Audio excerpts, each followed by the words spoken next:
Untuk seluruh adik-adikku sekalian yang saya cintai, saya banggakan, selamat belajar dan semoga ilmu yang didapatkan bermanfaat untuk menambah pengetahuan pendidikan adik-adik sekalian. Salam kita pada salam. Assalamualaikum warahmatullahi wabarakatuh. Salam sejahtera untuk kita semua.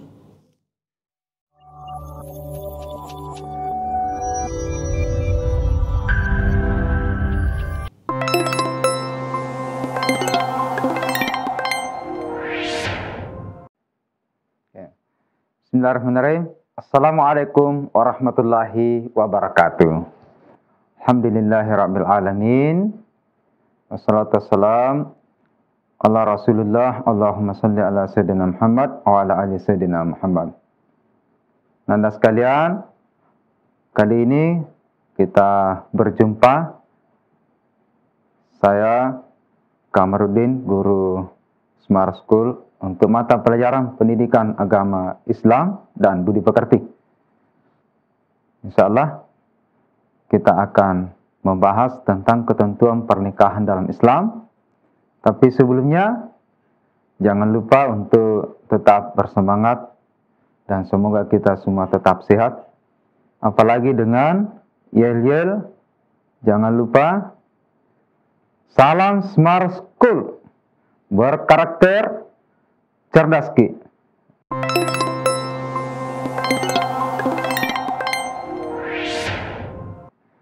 Baik, alhamdulillah Nanda sekalian, melengkapi dari pembelajaran kita kali ini, jangan lupa mempersiapkan diri bahwa memang kita ini tidak hanya berniat merencanakan, tetapi memang sudah harus mempersiapkan diri dari sesuatu yang kita anggap bahwa memang ini kita harus memilihnya. Dan sekarang ini kita memilih aktivitas untuk belajar, untuk menandai bahwa kita memang memilih untuk belajar. Mari Nanda sekalian untuk kita bersama-sama berdoa. Semoga dengan doa kita, insya Allah kita mendapatkan ilmu yang berberkah, diridhai oleh Allah Subhanahu wa Ta'ala. Baik, Nanda sekalian, mari membaca surah Al-Fatihah dengan niat keberkahan ilmu yang insya Allah Allah senantiasa berikan kepada kita. Al-Fatihah. A'udzubillahi minasyaitonirrajim. Bismillahirrahmanirrahim. Alhamdulillahirrahmanirrahim. Maliki yaumiddin. Iyyaka na'budu wa iyyaka nasta'in. Ihdinas siratal mustaqim. Siratal ladzina an'amta 'alaihim ghairil maghdubi 'alaihim waladdallin. Amin. Kita lanjutkan dengan membaca doa. Rabbi shrah li sadri wa yassir li amri wahlul 'uqdatam min lisani yafqahu qawli. Rabbi zidni ilman warzuqni fahman. Semoga Allah memberikan pemahaman yang banyak dan ilmu yang senantiasa bertambah. Nah, baik Nanda sekalian, selanjutnya untuk lebih mempersiapkan diri lebih awal, kita akan menyelami materi. Dengan terlebih dahulu saya berikan kesempatan Anda sekalian untuk mengakses materi kita hari ini. Silakan maju ke depan untuk pindai barcode-nya atau ketik pada link https://bit.ly/nikah_pai_Kamarudin. Sudah ya? Oke, baik. Nah, selanjutnya untuk memantik pengetahuan kita terhadap sesuatu yang kita ingin ketahui, mungkin di sekitar kita ada fenomena yang berkaitan dengan video yang akan kita saksikan, terutama kaitannya dengan materi kita, penguatan karakter melalui materi ketentuan pernikahan dalam Islam. Ayo Anda sekalian, silakan untuk menyimak video berikutnya.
Nah, Anda sekalian, tadi kita sudah simak bersama video pada saat prosesi akad nikah. Nah, di sana ada yang menuntun, kemudian ada yang menyahut di belakang sah. Nah, apa dan seperti apa, kemudian bagaimana, itulah yang akan kita pelajari pada pertemuan kita kali ini. Dan untuk lebih memantapkan diri, coba perhatikan, kita akan berangkat pada sebuah kompetensi dasar, yaitu kemampuan dalam hal menganalisis dan mengevaluasi ketentuan pernikahan dalam Islam. Kemudian selanjutnya dari kompetensi dasar tersebut, kita akan fokus pada tujuan pembelajaran kita hari ini, yaitu pada kemampuan menganalisis ketentuan pelaksanaan pernikahan berdasarkan syariat Islam, terutama dalam hal pengertiannya, tujuan pernikahan, hukum pernikahan, mahram, rukun dan syarat, serta pernikahan yang tidak sah. Ya. Ada 6 tujuan pembelajaran kita kali ini. Nah, karena ini materinya banyak, jadi kita fokus dulu pada 6 saja dulu. Nah, kemudian berikutnya Nanda sekalian, Allah sudah memberikan alat kepada kita untuk kita manfaatkan dalam menuntut ilmu. Ada alat indera, ada akal kita dan hati untuk memahami. Nah, untuk membuka mata hati dan pikiran kita, Anda sekalian, mari membiasakan diri berliterasi, membaca Al-Quran. Kali ini kita membaca satu ayat dalam Al-Quran, Quran surat 30 ayat 21. Nah, mudah-mudahan sudah dibuka Al-Qurannya atau setidaknya melihat di layar, kita baca bersama. A'udzu billahi minasy syaithanir rajim. Bismillahirrahmanirrahim. Wa min ayatihi an khalaqa lakum min anfusikum azwaja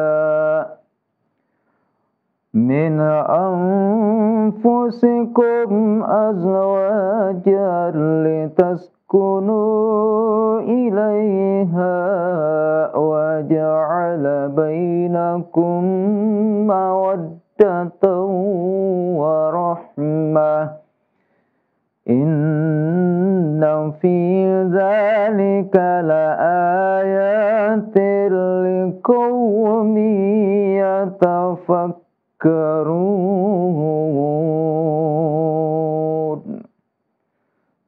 Sadaqallahul azim.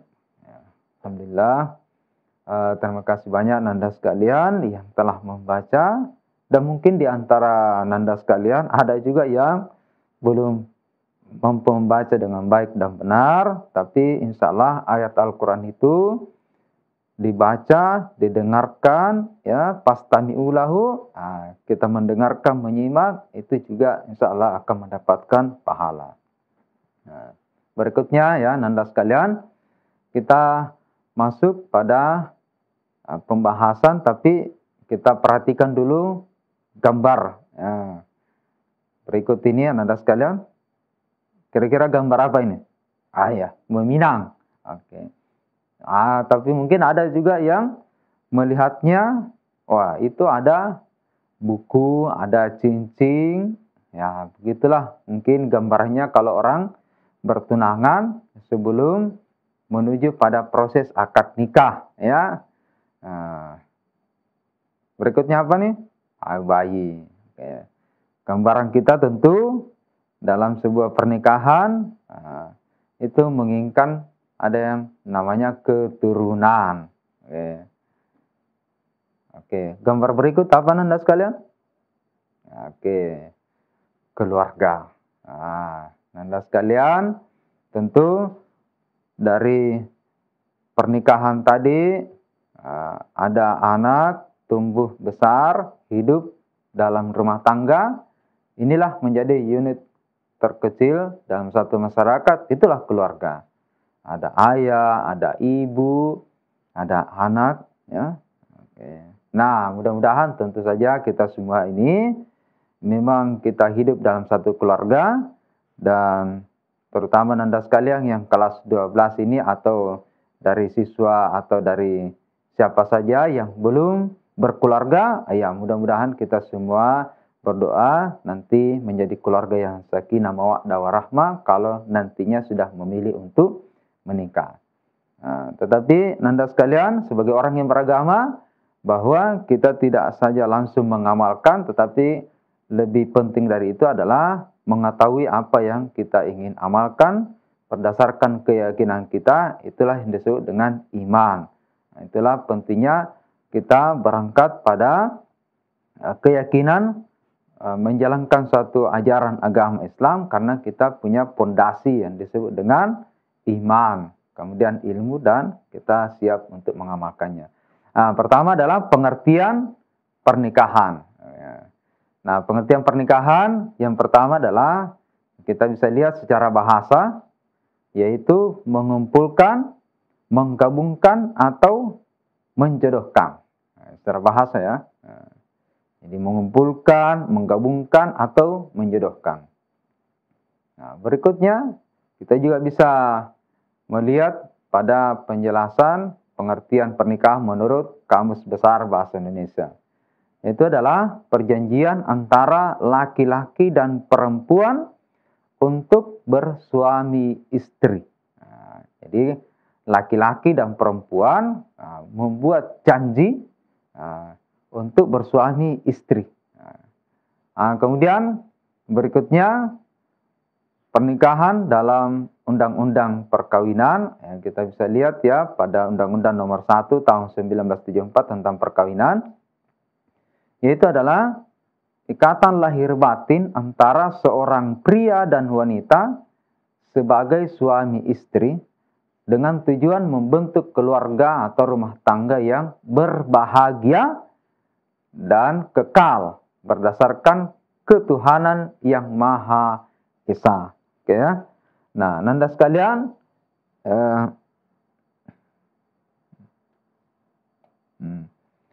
ada hal yang saya ingin fokuskan kepada kita semua sebagai sebuah penegasan bahwa dalam pernikahan itu ada namanya tujuan, yaitu adalah membentuk keluarga atau rumah tangga yang berbahagia.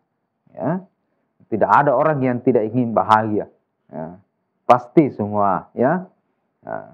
Dan yang kedua adalah kekal.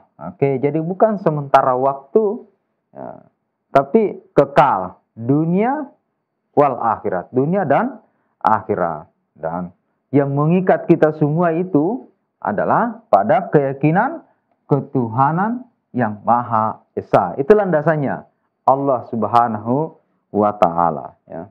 Kenapa ketuhanan yang Maha Esa?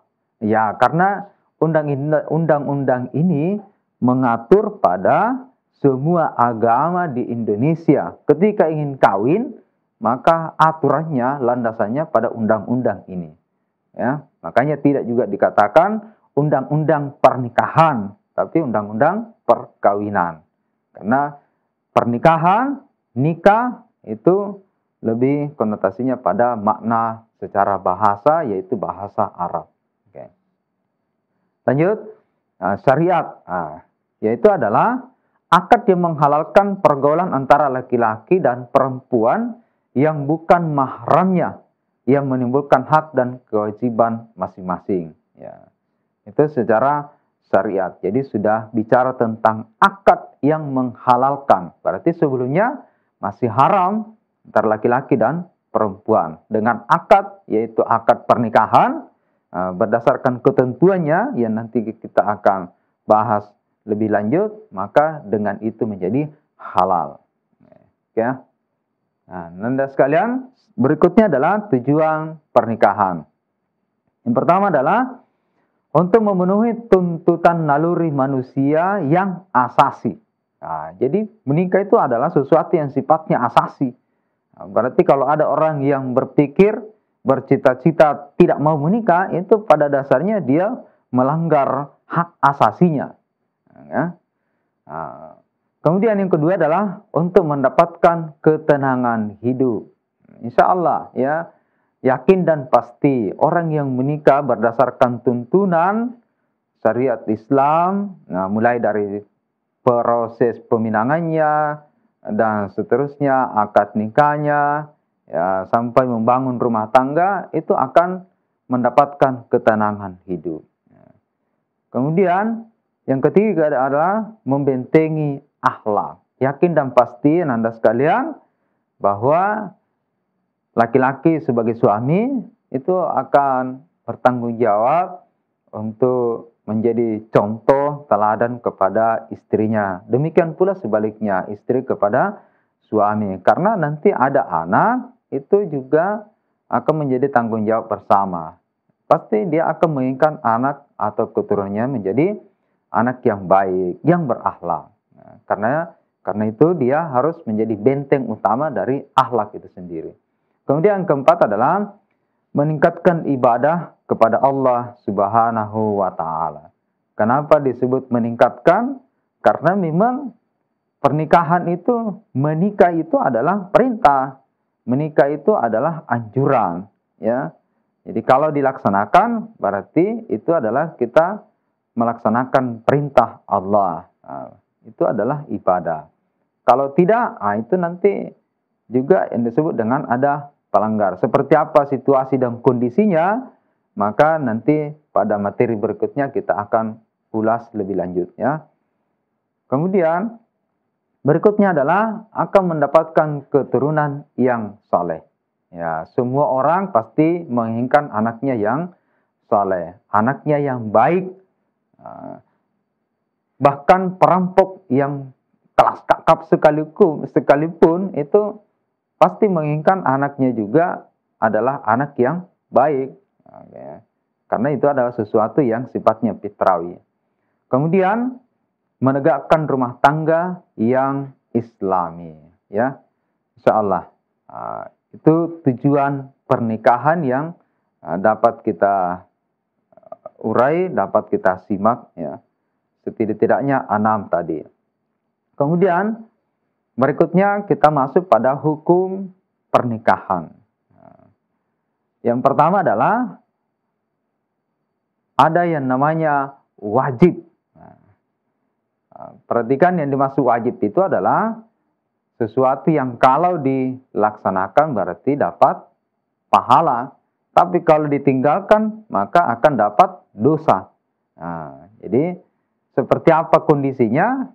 Itu adalah bagi orang yang telah mampu. Ini yang dimaksud, ini adalah laki-laki, ya. Kenapa? Karena laki-laki lah yang akan menikah.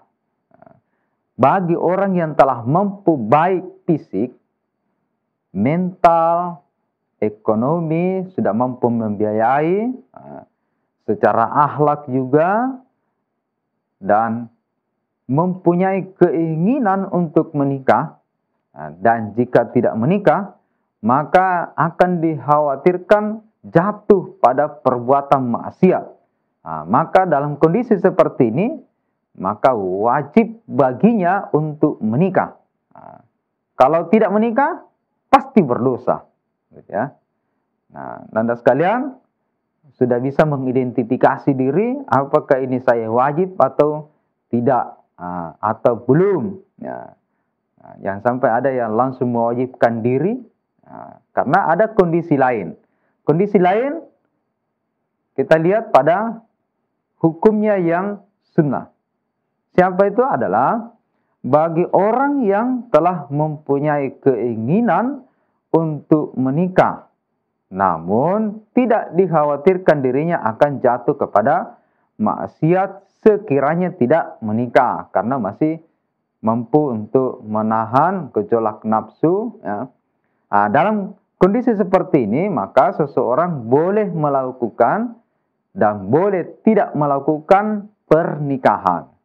Tapi yang namanya sunnah, ya, maka melakukan pernikahan itu tentu adalah lebih baik daripada hanya misalnya mengkhususkan diri untuk beribadah kepada Allah hanya karena sebagai bentuk ketaatannya kepada Allah Subhanahu wa taala. Ya, karena ada juga orang demikian, ya, sudah punya kemampuan, sudah berkali-kali bahkan dari tanah suci, ya, tapi belum juga menikah. Ya, padahal ini sudah dalam kondisi yang tidak lagi sunnah sebetulnya, tapi sudah kategori wajib. Ya. Baik, berikutnya adalah mubah. Siapa itu adalah bagi mereka yang mampu dan aman dari fitnah, tetapi tidak membutuhkannya atau tidak memiliki syahwat sama sekali. Seperti apa itu? Misalnya ada orang yang sudah impoten, ya, atau sudah lanjut usia, atau yang tidak mampu menafkahi.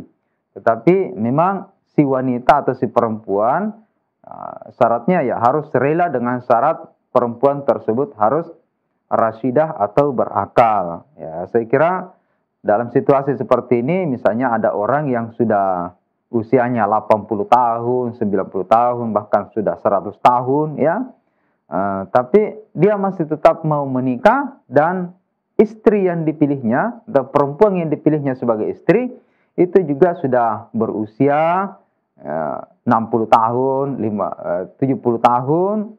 Jadi memang bukan hanya karena mau mendapatkan keturunan, tapi dalam situasi seperti ini kedudukannya adalah boleh.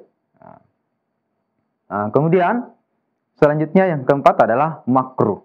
Ini penting Anda sekalian, yaitu adalah bagi seseorang yang mampu menikah, tetapi kemudian dia khawatir akan menyakiti wanita yang akan dinikahinya, atau misalnya mensalimi hak-hak istri dan buruknya pergaulan yang dia miliki dalam memenuhi hak-haknya sebagai manusia. Bahkan termasuk misalnya tidak mengharapkan keturunan, itu adalah makruh. Nah, kemudian berikutnya adalah haram. Ini haram berbanding terbalik dengan kondisi wajib tadi. Kalau ini haram, kalau misalnya ini tidak dilakukan berarti dapat pahala, kalau dilaksanakan bisa dapat dosa, kan? Siapa itu adalah bagi orang yang yakin bahwa dirinya tidak akan mampu melaksanakan kewajiban-kewajiban pernikahan, baik kewajiban yang berkaitan dengan lahir dan batin maupun berkaitan dengan kewajiban-kewajiban lainnya. Jadi sudah tahu bahwa dia tidak mampu untuk melaksanakan kewajibannya. Bahkan yang dalam kondisi terburuk ada laki-laki yang sebetulnya sudah kondisinya itu tidak mampu untuk menafkahi, bahkan dia memiliki penyakit menular misalnya, tetapi tetap dia memaksakan diri untuk menikah, apalagi ada maksudnya yang misalnya ingin merusak keluarga orang lain dengan menikahi anaknya. Ini berdosa, hukumnya haram, ya. Kemudian selanjutnya Nanda sekalian, kita masuk pada pembahasan mahram. Nah, apa itu mahram? Nah, itu adalah wanita yang haram untuk dinikahi. Kenapa? Nah, kita lihat kondisinya. Jadi ada dua, ya, secara umum. Ada namanya mahram mu'abbad, yaitu wanita atau perempuan yang tidak boleh dinikahi selama-lamanya. Siapa itu? Keturunan, karena keturunan, ya, satu susuan, mertua perempuan, anak tiri jika ibunya sudah dicampuri, bekas menantu perempuan, dan bekas ibu tiri. Nah, ini tidak boleh untuk dinikahi. Bukan tidak boleh, ya, tapi haram untuk dinikahi dan selama-lamanya. Tidak terikat waktu. Berbeda dengan mahram ghairu mu'abbad. Nah, jadi ada mahram ghairu mu'abbad. Yang mana itu adalah mahram ya dengan sebab menghimpun dua perempuan yang statusnya bersaudara. Misalnya saudara sepersusuan kakak dan adiknya. Hal ini misalnya boleh dinikahi, tetapi setelah yang satu statusnya sudah bercerai atau meninggal dunia, maka yang lain dengan sebab istri orang dan sebab iddah. Oke, jadi ini mahramnya adalah sementara. Jadi misalnya nanti sebentar kita akan lihat ya uraian berikut ini. Yang mahram untuk 4 sebab. Pertama adalah sebab keturunan, kemudian sebab pernikahan, persusuan, dikumpul atau dimadu.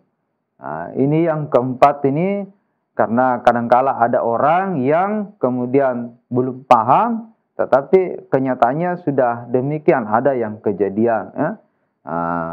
Misalnya yang dimaksud itu yang dikumpul atau dimadu adalah saudara perempuan dari istri, kakak ipar atau adik ipar yang perempuan tidak boleh dimadu. Meskipun semuanya sama-sama mau misalnya kan.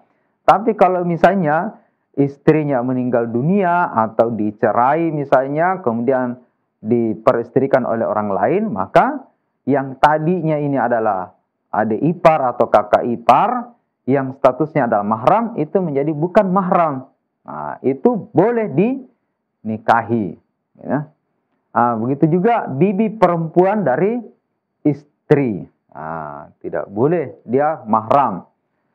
Kemudian keponakan perempuan dari istri. Keponakan perempuan dari istri. Tapi yang saya ingin sampaikan juga adalah bahwa ini adalah sesuatu yang sifatnya sementara. Ada sebab lainnya. Sebab lainnya itu adalah kalau sudah dicerai atau misalnya ditinggal oleh suaminya karena meninggal dunia,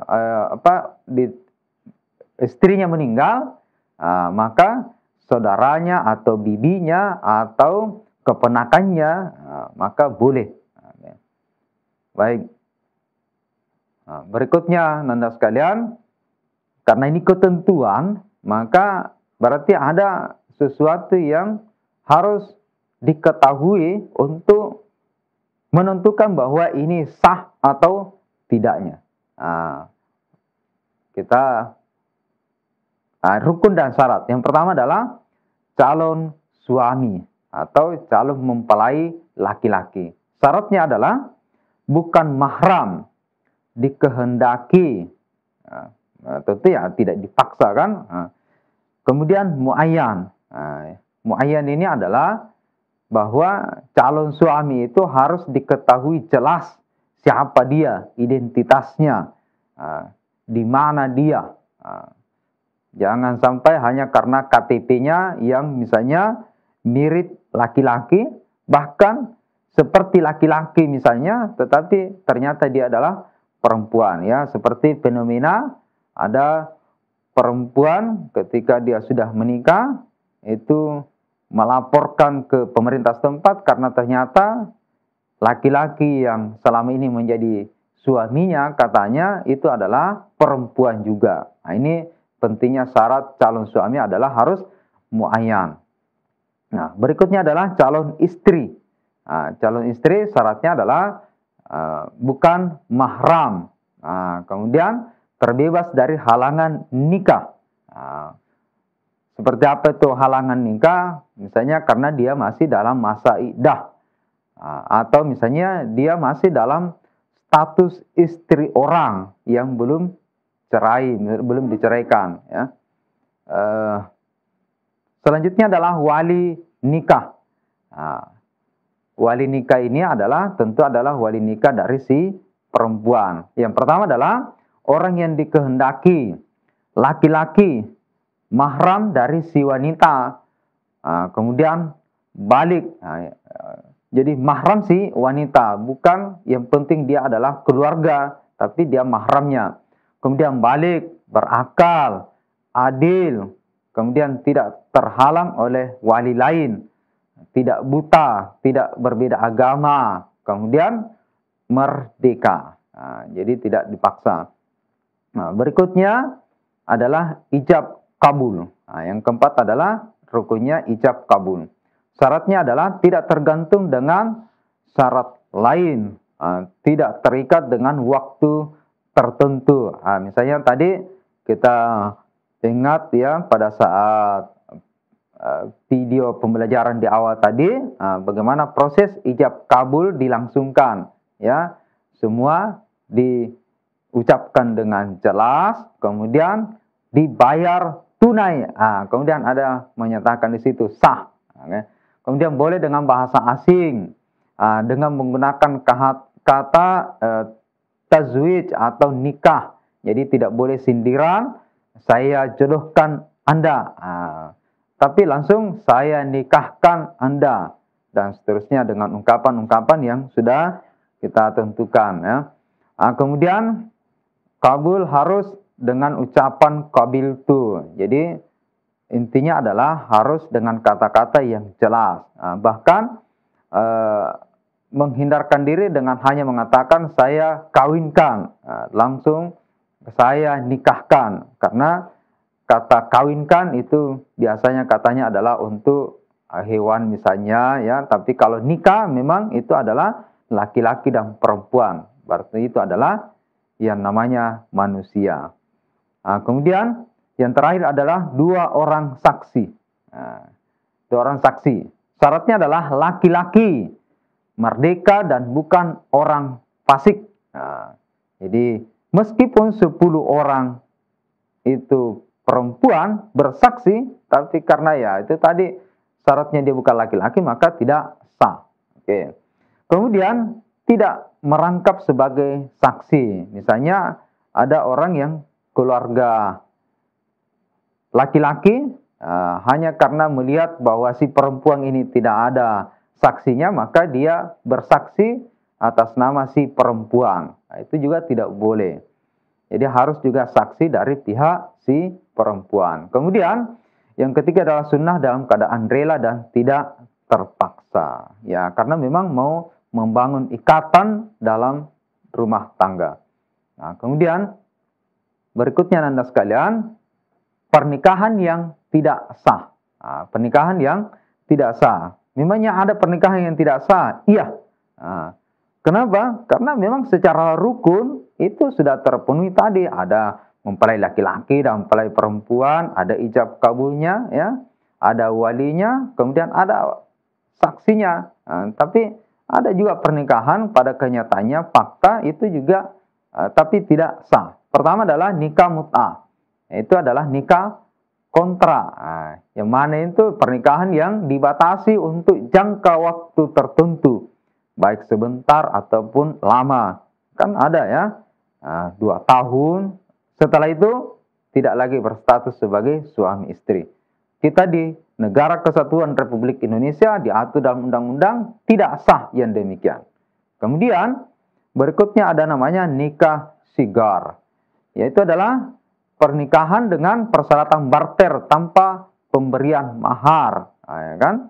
Misalnya seorang ayah atau bapak karena terlilit utang, maka anaknya dia mau nikahkan dengan si laki-laki dengan persyaratan bahwa utangnya lunas, tidak perlu bayar mahar. Itu tidak boleh. Kemudian nikah ihram, pada saat melaksanakan ibadah haji atau umrah di Mekah, ya itu tidak sah untuk dilaksanakan pernikahan. Kemudian berikutnya adalah nikah muhalil, yang mana itu adalah pernikahan wanita yang telah ditalak 3 kali.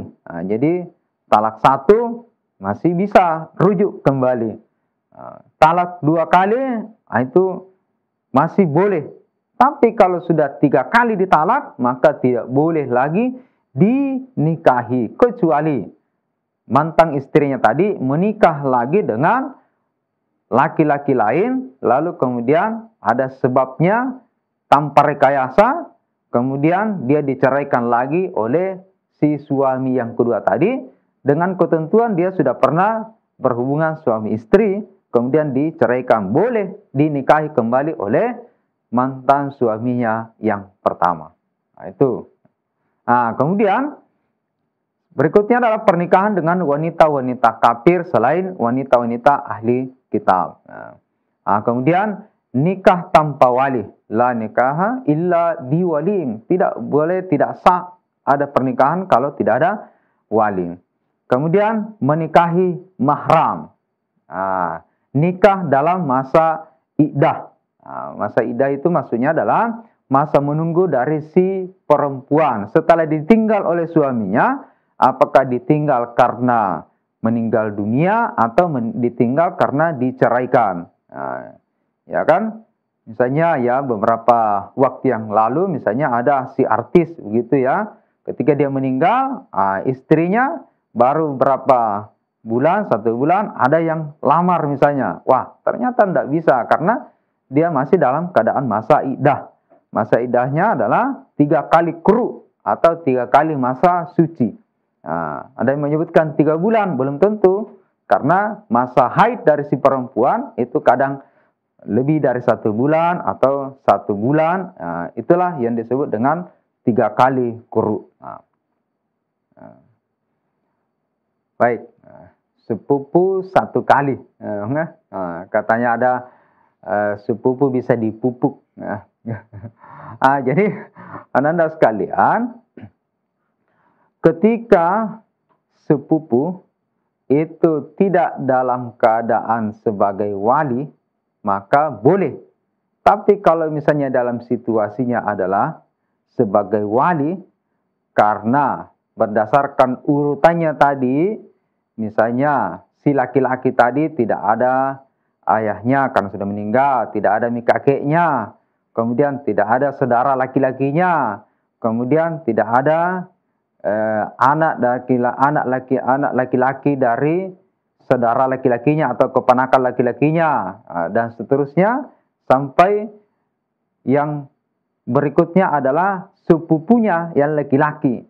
Pada saat situasi seperti itu, ketika sepupunya tadi dia menjadi wali dari dia ini, maka dia tidak boleh untuk menikah. Ya. Jadi kata kuncinya kalau sepupu sepanjang dia tidak menjadi wali dari si perempuan, ya. Itu jadi tapi Anda sekalian, supaya menambah kekeluargaan, maka carilah yang bukan sepupu. Oke. Nah, baik ya Anda sekalian, karena di waktunya ya, Anda sekalian, kita bahas masalah karakter yang kita ingin kembangkan, kita ingin perdalam dari materi ini. Yang pertama adalah tanggung jawab. Nah, ingat ya Anda sekalian, menikah itu adalah pilihan si laki-laki dan si perempuan harus memilih untuk menentukan bahwa ini suaminya, ini adalah istrinya. Karena itu karakter utama yang mau ditanamkan adalah tanggung jawab. Kemudian yang kedua adalah saling menasihati. Jadi Anda sekalian, bahwa dalam hidup berumah tangga, suami dan istri harus saling menasihati. Kemudian saling menghargai, sikatutui, sikarimangi, ya. Tidak boleh hanya karena misalnya si istri atau si perempuan jabatannya atau kedudukannya lebih tinggi daripada si laki-laki. Karena itu Anda sekalian, maka ini harus saling menghargai. Ya, saya salut ya, misalnya Ibu Retno ya, Menteri Luar Negeri kita ya, saat ini pernah bercerita ya, bahwa ketika dia sampai di rumah itu masih suaminya yang hanya selaku ketua RT, tapi dalam hidup rumah tangga suaminya tetap dia adalah kepala rumah tangga. Harus saling menghargai. Kemudian jujur dan kerja keras. Jadi Anda sekalian, kepercayaan harus dibangun dalam hidup berumah tangga kalau ingin rukun, bahagia, kekal dunia dan akhirat. Dan jangan lupa kerja keras, tidak boleh berpangku tangan. Demikian ya Nanda sekalian, mudah-mudahan ada manfaatnya bagi kita semua, dan selanjutnya coba untuk menguji pemahaman kita. Bisa ya, silakan ya. Salin. Oke. https://bit.ly/soal_menakahat_PAI. Baik. Terima kasih banyak Nanda sekalian. Mudah-mudahan ada manfaatnya bagi kita semua. Wassalamualaikum warahmatullahi wabarakatuh.